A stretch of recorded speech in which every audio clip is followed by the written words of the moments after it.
All right. Praising God for a chance to go through another book in his word. Let's run the clock back. Let's run the clock back on an approach we took back when.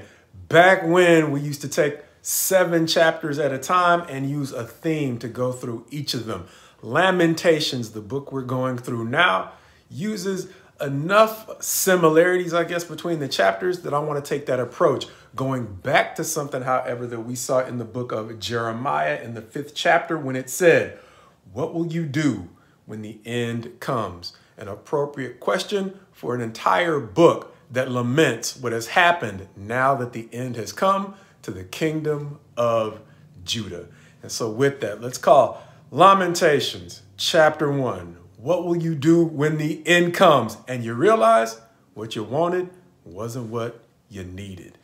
In this chapter, with the first 2 verses, talk about the lonely city, the word or the term that they used to describe Judah at this time, how it was great. But the princess, the metaphor used for Jerusalem in its heyday, has now become a slave. It weeps bitterly in the night. No lovers to comfort her. The friends have dealt treacherously with them, and they have actually become enemies. Verses 3 through 4 describing the way that Judah has gone into exile, going from the metaphorical to the literal, letting you know exactly who it's talking about, saying that they are now in hard servitude. They dwell among the nations, but they find no rest, suffering bitterly. With verses 5 through 6 shifting from describing Judah to describing their foes and how their foes have risen over them because of her wrongs. Her children have been taken captive and the majesty has departed from the once mighty nation. Verses 7 through 12 going on to say that Jerusalem remembers in her affliction all she had when she fell with none to help as her foes mocked. Noticing the way that verses 3 through 4 talked about Judah, verses 5 through 6 talked about her foes, and now verses 7 through 12 are talking about Jerusalem, the city. Verses 7 through 12, where we are going to go on to talk about the way that she sinned to the point that she became foul and filthy. Those who once honored her, once they saw what she was really like, began to despise her now that they have seen her. She had become unclean with no thought for her future. She focused too much on her present. Therefore, her fall was terrible. Once again, with no one to comfort. The enemy has triumphed, or her enemies have triumphed. The forbidden now enter the sanctuary. Those who couldn't have even approached or gone into the temple are now running roughshod. I think the term is there. They are entering the sanctuary with their hands all over the precious and sacred things of God. Groaning now describes her condition as she is searching for bread, trading treasures for food. Is it nothing for those who pass by to see how miserable she has become? Verses 13 through 15 going on to talk about God saying that he is the one who set a snare for our feet, leaving them stunned and faint. It was their transgressions who led to all of this, acknowledging the way that they were bound by their transgressions, God having given them over to the hands of those they could not withstand.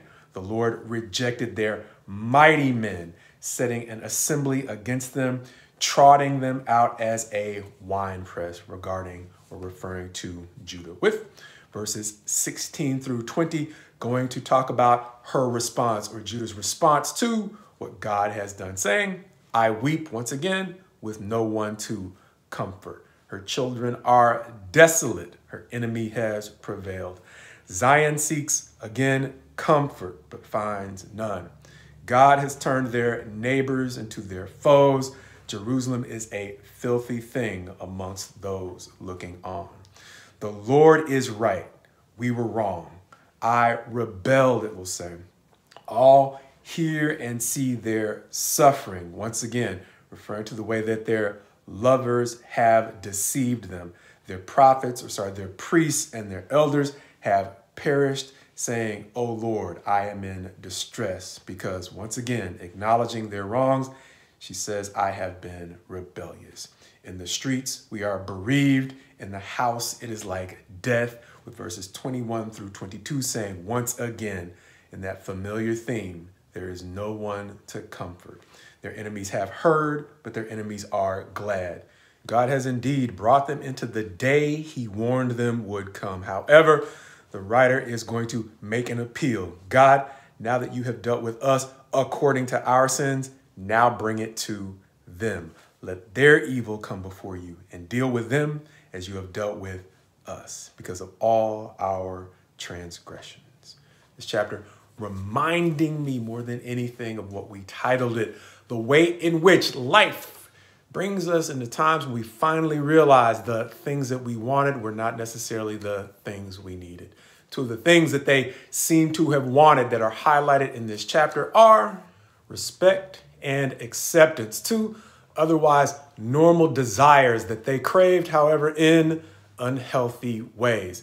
The acceptance, they wanted so much that they were willing to, as we say from time to time, project an image that didn't really reflect who they were. Understanding that when that image was penetrated, they ended up in verses 7 through 12, becoming despised once people saw what they really were. Likewise, they wanted acceptance so badly, they were willing to seek the acceptance of shady friends or friends that lacked integrity, or as it's specifically going to say in verses 1 and 2, treacherous friends, only to be shocked when those treacherous friends turned on them, making the mistake that we can sometimes make, thinking that just because we befriend people who treat others cruelly, that they will never turn on us. A classic mistake that leaves Judah over and over and over again in this first chapter of Lamentations, lamenting the way that they have no one to comfort them in their time of need.